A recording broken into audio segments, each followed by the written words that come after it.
In a tragic development, veteran opposition politician and former Harare Central Member of Parliament Murisi Zwizai has died. Muri Zimbabwe achipere mushe notiri kuona kuti aiwa Central Member of Parliament vanova Murisi Zwizai veTCC vanosheka muzvara nezuro. Sanapinda mumashoko sonyuka kwaitiwa notibva wasubscribe wolaika wotina on the bell icon.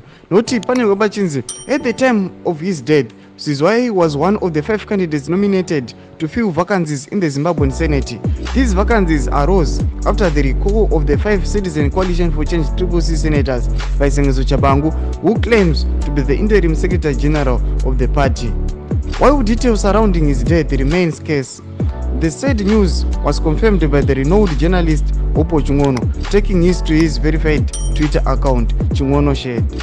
Zimbabwean opposition politician and former Harare Central MP Murisi Zwizai has died. Domashkabuditswa na Opo Chingono ndiye akakonfirma awa his death. Awa muri Zimbabwe chimotudze mafungiro enyu tikuona kuti awa uyu Murisi Zwizai awa kanga ari loyal awa kuna YaTshabangu nekuti abva ashaika as soon awa achangobva kungopinzwa musenate achifila awa vanhu veTCC vanga varikolewa. Saka chimbotudze mafungiro enyu munoti kudii pamusoro pechiitiko ichi. Awa pinanga comment section medu sanga no subscribe kulike chinotina on the bell icon.